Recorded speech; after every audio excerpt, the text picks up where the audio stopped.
Kok bisa? Blibli masih rugi 2,3 triliun padahal pendapatannya naik 34%. Pendapatan Blibli naik 34% di tahun 2025. Angkanya mencapai 22,3 triliun loh. Tapi di laporan keuangan yang sama, di tahun yang sama, mereka masih mencatat kerugian sebesar 2,3 triliun. Kok bisa? Padahal ini bukan startup baru. Blibli sudah beli lebih dari satu dekade, sudah melantai di bursa saham, dan punya 4 brand besar dalam satu ekosistem. Jadi sebenarnya apa yang terjadi di balik angka itu? Di video ini, aku akan membedahnya menggunakan data publik. Sebelum masuk ke analisis, kita perlu mengenal dulu nih, siapa yang sedang kita bahas. Blibli atau PT Global Digital Niaga Tbk dikenal dengan nama Blibli bukan sekedar marketer biasa. Mereka membangun ekosistem omnichannel yang menggabungkan layanan online dan offline dalam satu grup.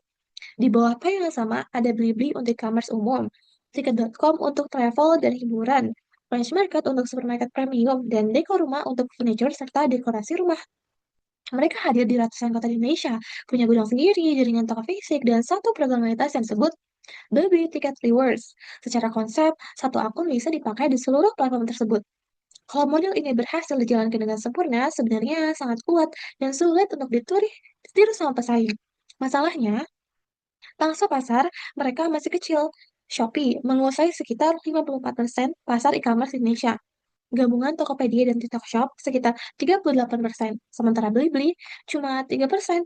Artinya, setiap rupiah promosi yang dikeluarkan oleh Blibli harus bekerja jauh lebih keras untuk mendapatkan pelanggan baru dibanding pesaing utamanya. Untuk membedah masalah ini secara serius, aku menggunakan kerangka Word and Paper. Framework ini banyak dipakai dalam perencanaan strategi sistem informasi loh.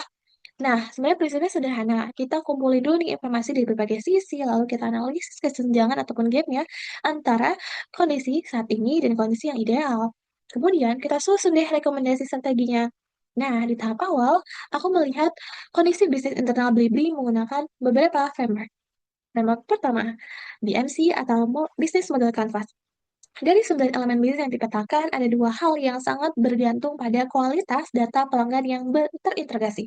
Pertama adalah sumber daya utama mereka, yaitu platform teknologi dan data pelanggan dari seluruh ekosistem. Kedua adalah hubungan dengan pelanggan melalui program keanggotaan terpadu. Masalahnya, kalau data pelanggan belum benar-benar terkonsolidasi, maka janji ekosistem omnichannel terpadu hanya terdengar bagus di materi pemasaran, tapi belum sepenuhnya terasa dalam pengalaman pengguna. Framework kedua, Value Chain Analysis. Framework ini melihat aktivitas mana sih yang paling berpotensi menambah value atau mengurangi cost. Nah, dari analisis yang aku lakukan, dua area yang paling penting adalah marketing and sales serta pengembangan teknologi. Kenapa nih marketing and sales? Karena disinilah biaya terbesar banyak dikeluarkan. Kalau data dari customer sudah terintegrasi, kampanye untuk marketing bisa jauh lebih tepat sasaran dan tidak perlu menembak secara massal. Menariknya, laporan tahunan Blibli menunjukkan bahwa penggunaan analitik data dan otomatisasi sudah berhasil menurunkan rasio beban penjualan dari 12% menjadi 9,4% dari pendapatan pada 2025. Ini menunjukkan bahwa pemanfaatan data memang mulai memberikan dampak yang nyata. Nah, framework yang ketiga, Critical Success Factor. Di sini, aku mengidentifikasi faktor-faktor yang wajib berhasil agar strategi company tidak gagal. Salah satu yang paling penting adalah menerapkan analitik data, kecerdasan buatan, dan otomatisasi untuk meningkatkan efisiensi operasional dan marketing. Jadi, teknologi di sini bukan sekedar tren, ini sudah menjadi faktor keberhasilan yang menentukan apakah company ini bisa memperbaiki profitabilitasnya atau tidak. Nah, sekarang kita lihat faktor eksternal melalui pastel. Dari 6 faktor analisis, dua yang paling berpengaruh adalah teknologi dan regulasi. Dari sisi teknologi, penggunaan AI, big data, dan customer data platform mulai menjadi standar baru di industri e-commerce global. Company yang terlambat mengadopsinya beresiko semakin tertinggal. Dan dari sisi regulasi, ada Undang-Undang Perlindungan Data Pribadi yang mengatur bagaimana perusahaan mengelola dan mengintegrasi data pelanggan. Jadi, interest data tidak bisa dilakukan sembarangan. Lalu, aku melihat tingkat persaingannya dengan Cluster Five Forces. Hasilnya jelas, industri ini sangat kompetitif. Konsumen mudah pindah platform hanya karena selisih harga kecil. Ancaman dari model baru seperti live shopping Dan social commerce juga tinggi, ditambah lagi dua pemain terbesar yang menguasai lebih dari 90% pasar. Nah, dalam kondisi seperti ini, Blibli sulit bersaing hanya dengan perang harga. Mereka harus menang lewat pengalaman yang lebih personal dan lebih terintegrasi. Dan sekali lagi, itu hanya mungkin kalau data pelanggannya benar-benar tersambung. Nah, semua temuan tadi kemudian aku rangkum dalam SWOT. Kekuatan terbesar Blibli adalah ekosistem omnichannel yang unik, investasi teknologi yang besar, dan arsitektur sistem yang canggih. Kelemahannya yang utama itu adalah ya pangsa pasar yang kecil dan data yang masih terfragmentasi antar entitasnya.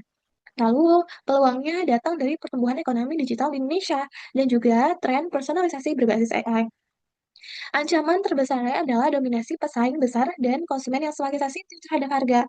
Dan dari seluruh analisis bagian pertama ini, satu pola mulai terlihat jelas. Blibli sebenarnya sudah memiliki teknologi, investasi, dan ekosistem yang kuat. Masalah utamanya bukan kekurangan platform, bukan kekurangan fitur, melainkan bagaimana membuat data dari seluruh ekosistem itu benar-benar bisa connect satu sama lain. Nah, di bagian berikutnya kita akan masuk ke analisis teknologi menggunakan Vario dan McFarlane Grid untuk melihat kenapa kemampuan integrasi data yang mereka miliki belum berubah menjadi keunggulan kompetitif yang bisa maksimal. Nah, setelah kita melihat kondisi bisnisnya, sekarang kita masuk ke sisi teknologi, di mana ini aku ingin menjawab satu pertanyaan penting. Blibli sudah menginvestasikan sekitar 634 miliar untuk teknologi dan memiliki lebih dari 500 microservice. Kalau investasinya sudah sebesar itu, kenapa hasilnya belum maksimal? Nah, untuk menjawabnya, aku menggunakan framework yang namanya Vario Analysis.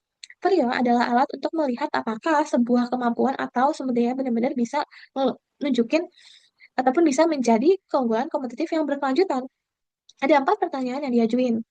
Pertama, apakah kemampuan itu bernilai bagi bisnis? Kedua, apakah langka dibanding sama kompetitor? Ketiga, apakah sulit untuk ditiru?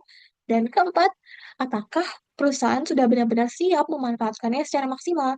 Nah, dari analisis yang aku lakukan, ada satu kemampuan yang sangat menarik, yaitu Blibli adalah terkait dengan kemampuannya untuk mengintegrasikan data pelanggan dari seluruh ekosistem Blibli. Kalau data dari sisi nilainya atau value-nya jelas sangat menilai dengan data yang terhubung, perusahaan bisa memahami perilaku pelanggan secara lebih lengkap.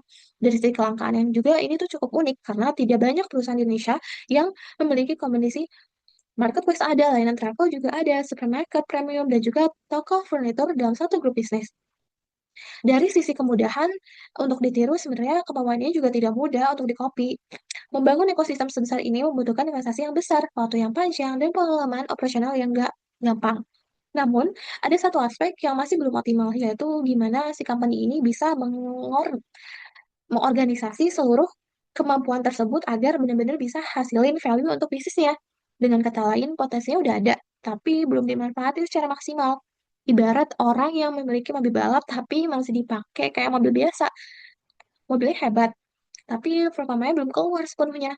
Nah, di sisi lain, ada satu hal yang patut diapresiasi. Sepanjang tahun 2025, Blibli tidak mengalami insiden kebocoran data yang dilaporkan. Di era digital seperti ini, ketika satu insiden bocor, data bisa banget ngerusak kepercayaan pelanggan dan menimbulkan sanksi yang besar. Nah, pencapaian ini merupakan salah satu kekuatan yang cukup penting. Artinya, dari sisi keamanan data, mereka sudah berada di jalur yang baik. Selanjutnya, aku menggunakan McFarlane Strategic Grid. Nah, framework ini digunakan untuk memetakan seluruh aplikasi perusahaan berdasarkan tingkat kepentingannya terhadap bisnis saat ini dan di masa depan. Hasil memetakan cukup menarik. Aplikasi utama seperti Blibli dan Tiket.com tentu berada pada kategori yang sangat strategis karena menjadi inti bisnis perusahaan. Nah, sistem gudang, pembayaran, dan operasional berada pada kategori yang menopang aktivitas harian perusahaannya. Sementara inisiatif seperti Big Data Analytics dan Artificial Intelligence masih berada pada kategori high potential. Artinya, perusahaan menyadari bahwa teknologi tersebut akan sangat penting di masa depan, tapi pemanfaatannya belum menjadi bagian utama dari operasional bisnis sehari-hari. Nah, temuan ini semakin menguatkan hasil analisis aku sebelumnya. Di mana teknologi sudah ada, posisi juga udah besar, yang mana masih kurang adalah integrasi dan pemanfaatannya secara menyeluruh. Nah, setelah semua informasi tadi dikumpulkan, kita masuk ke tahap berikutnya yaitu gap analysis. Gap analysis ini bertujuan untuk membandingkan kondisi perusahaan saat ini dengan kondisi idealnya yang seharusnya dicapai. Aku mengidentifikasi 5 kesenjangan utama. Yang pertama, integrasi data pelanggan. Saat ini, data pelanggan masih tersebar di berbagai sistem milik masing-masing entitas tadi. Idealnya, seluruh data tersebut berada dalam satu pusat data, sehingga perusahaan memiliki satu profil pelanggan yang lengkap. Gap kedua adalah efisiensi biaya marketing. Walaupun rasio beban penjualan sudah menurun, perusahaan masih belum memiliki pengukuran biaya akuisisi pelanggan secara menyeluruh di seluruh ekosistem. Idealnya, setiap kampanye pemasaran harusnya diukur efektivitasnya secara real time sehingga anggaran kita bisa dialokasikan dengan lebih tepat. Gap ketiga adalah profitabilitas. Pendapatan memang terus bertumbuh, tetapi EBITDA perusahaan masih negatif. Target jangka panjangnya tentu bukan hanya meningkatkan penjualan, tetapi juga menghasilkan keuntungan yang berkelanjutan. Gap yang keempat adalah tata kelola teknologi informasi. Saat ini itu belum ada satu unit khusus yang bertanggung jawab mengelola integrasi data lintas seluruh entitas bisnis. Padahal ketika jumlah sistem semakin banyak, dibutuhkan standar yang sama agar data tetap konsisten. Gap terakhir adalah portofolio aplikasi. Teknologi analitik data masih dianggap sebagai inisiatif masa depan. Idealnya, teknologi tersebut sudah menjadi bagian penting dari proses bisnis sehari-hari dan mendukung pengambilan keputusan secara langsung. Nah, kalau kita lihat dari 5 gap tadi, semuanya itu sebenarnya mengarah pada satu akar masalah, yaitu data yang masih terfragmentasi. Karena data belum benar-benar terhubung, perusahaan belum bisa melihat pelanggan secara utuh. Akibatnya, marketing menjadi kurang tepat sasaran, biaya pemasaran menjadi lebih tinggi, efisiensi belum maksimal, dan pada akhirnya profitabilitas juga ikut berdampak. Jadi, data silo bukan sekedar masalah teknologi. Ini adalah masalah bisnis yang mempengaruhi hampir seluruh aktivitas perusahaan. Kalau akar masalah ini bisa diselesaikan, dampaknya nggak cuma dirasain oleh tim teknologi, tapi juga tim marketing, operasional, layanan pelanggan, bahkan sampai ke kinerja keuangan dari perusahaan tersebut. Nah, setelah tadi kita tahu nih akar masalahnya apa, sekarang pertanyaannya adalah, apa yang sebaiknya dilakukan Blibli? Dalam kerangka WPP tahap adalah kita menyusun strategi, jadi bukan hanya menemukan masalah, tapi juga memberikan solusi yang realistis dan bisa diterapkan. Strategi pertama terfokus pada sistem informasi bisnis yang perlu dikembangkan. Prioritas pertama adalah membangun CRM atau Customer Relationship Management yang terpusat. Sederhananya, sistem ini akan menyatukan seluruh informasi pelanggan ke dalam satu profil lengkap. Misalnya, kalau kamu pernah membeli laptop di Blibli, memesan hotel melalui tiket.com, lalu berbelanja kebutuhan sehari di Range Market, perusahaan tuh nggak lagi lihat kamu sebagai tiga pelanggan yang berbeda. Mereka akan melihat kamu sebagai pelanggan dengan riwayat transaksi yang lengkap. Dari situ, perusahaan bisa memberikan rekomendasi produk yang lebih relevan. Marketing yang dikirim juga menjadi lebih tepat sasaran, bukan sekedar promosi massal yang dikirim ke semua orang. Nah, strategi yang kedua itu membangun dashboard analitik pemasaran secara real time. Dashboard ini memungkinkan perusahaan mengetahui biaya untuk mendapatkan pelanggan baru, efektivitas setiap company pemasaran, dan juga keuntungan yang dihasilkan dari setiap program promosi. Kalau di analogi ini, dashboard ini seperti speedometer pada mobil. Jadi tanpa speedometer kan mobil memang tetap bisa berjalan, tapi ya pengemudi nggak tahu apakah kecepatannya itu udah tepat atau terlalu tinggi. Nah, gitu juga dengan pemasaran. Tanpa data yang akurat, perusahaan akan sulit mengetahui apakah anggaran promosi yang dikeluarkan benar-benar memberikan hasil. Nah, strategi yang ketiga adalah membangun sistem personalisasi berbasis AI atau artificial intelligence. Kalau fondasi datanya udah kuat, AI bisa membantu memberikan rekomendasi produk yang sesuai dengan kebiasaan setiap pelanggan. Pengalaman belanja jadi lebih personal, dan juga peluang pelanggan untuk melakukan transaksi ulang juga lebih meningkat. Lalu bagaimana semua sistem itu bisa saling terhubung? Jawabannya adalah membangun Enterprise Data Warehouse atau EDW. EDW ini bisa diibaratin kayak gudang data pusat. Jadi data dari Blibli, Tiket.com, Market, dan Eko Rumah itu dikumpul di satu tempat. Namun, proses ini nggak berarti perusahaan harus membangun ulang seluruh dari sistem yang udah ada.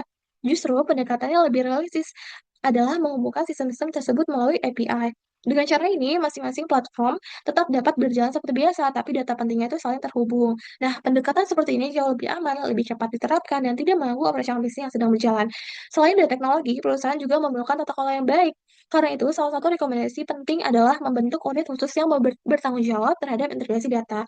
Unit ini bertugas memastikan seluruh entitas menggunakan standar data yang sama, kualitas datanya juga dijaga, serta mengawasi proses integrasi agar tetap konsisten. Karena tanpa tata kelola yang jelas, teknologi yang bagus pun tidak akan memberikan hasil yang maksimal. Nah, supaya implementasi ini itu lebih realistis, roadmap pengembangannya dibagi 3 tahap. Tahap pertama adalah membangun fondasi data. Jadi tahap ini company mulai nyusun standar data, identifikasi seluruh sumber data, dan memastikan setiap pelanggan memiliki satu identitas yang sama di seluruh ekosistem. Nah, tahap yang kedua itu membangun enterprise data warehouse, mengintegrasikan data melalui API, serta mengimplementasi CRM dan dashboard analitik. Nah, pada tahap ini, company mulai mendapatkan manfaat nyata dari data yang sudah terkonsolidasi. Tahap ketiga adalah mengembangkan personalisasi berbasis AI. Kenapa AI ditetapkan di paling akhir? Karena AI hanya akan bekerja dengan baik jika kualitas datanya sudah benar-benar bersih dan terintegrasi. Kalau fondasi datanya masih berantakan, hasil AI juga tidak akan maksimal. Jadi sebelum berbicara tentang AI, perusahaan harus memastikan kualitas datanya lebih dahulu. Kalau strategi ini berhasil dijalankan, posisi teknologi Blibli juga akan berubah. Sistem analitik data enterprise data warehouse yang sebelumnya hanya dianggap memiliki potensi akan berubah menjadi bagian strategis yang benar-benar mendukung operasionalnya bisnis setiap harinya gitu. Yang artinya teknologi bukan hanya sekedar pendukung, tapi juga salah satu penggerak utama perusahaan, gitu. Nah, lalu bagaimana nih cara mengukur apakah strategi ini bisa berhasil? Nah, di sini aku menggunakan balance scorecard. Nah, framework ini mengukur keberhasilan perusahaan dari 4 perspektif. Pertama, perspektif keuangan. Nah, targetnya adalah menurunkan biaya akuisisi dari pelanggan dan meningkatkan profitabilitas. Kedua, perspektif dari tadi keuangan, lalu sekarang kita dari perspektif pelanggan. Nah, ini targetnya adalah meningkatkan penggunaan Unified Membership serta menciptakan pengalaman pelanggan yang lebih personal. Lalu ketiga, perspektif dari proses bisnis internalnya. Targetnya adalah seluruh data pelanggan utama sudah terintegrasi dalam satu sistem. Dan yang keempat adalah perspektif dari pembelajaran dan pertumbuhan. Artinya, targetnya itu memastikan kemampuan organisasi untuk terus berkembang dan mampu memanfaatkan teknologi yang sudah dibangun. Nah, kalau target penurunan biaya akuisisi pelanggan sekitar 15% berhasil tercapai, perusahaan akan diperkirakan menghemat sekitar 300 miliar setiap tahun. Sementara estimasi investasi untuk membangun enterprise data warehouse dan sistem pendukungnya berada di kisaran 80 hingga 120 miliar. Artinya, secara finansial, proyek ini memiliki potensi untuk memberikan manfaat yang jauh lebih besar dibandingkan biaya investasinya. Jadi, apa yang bisa kita kesimpulan? Pertama, Blibli bukan perusahaan yang kekurangan teknologi. Mereka sudah memberikan investasi teknologi yang besar, infrastruktur yang modern, dan ekosistem bisnis yang cukup baik. Kedua, tantangan terbesar mereka bukan membangun aplikasi baru. Tantangan utamanya adalah menghubungkan seluruh data dari berbagai entitas agar benar-benar bisa bekerja secara baik dalam satu ekosistem. Ketiga, data silau menjadi akar dari banyak masalah, mulai dari biaya pemasaran tinggi, personalisasi yang belum optimal, hingga profitabilitas yang masih menjadi tantangan. Dan terakhir, solusi yang paling realistis bukan mengganti seluruh sistem yang udah ada. Yang dibutuhkan adalah membangun fondasi data yang terintegrasi, memperkuat tata kelola, lalu memanfaatkan AI setelah semua fondasi tersebut sudah siap. Kalau menurut aku, Blibli sebenarnya sudah memiliki hampir semua model yang dibutuhkan untuk bersaing. Mereka punya ekosistem, punya teknologi, punya investasi, dia punya basis juga dari pelanggannya. Yang masih perlu disempurnakan itu adalah gimana seluruh bagian dari ekosistem itu bisa terhubung dan memanfaatkan data sebagai satu kesatuan. Karena di industri digital saat ini, perusahaan itu yang memiliki data paling banyak belum tentu bisa jadi pemenang. Justru yang akan menang itu adalah perusahaan yang paling mampu menghubungkan dan memahami serta memanfaatkan data tersebut untuk memberikan pengalaman terbaik kepada customer-nya.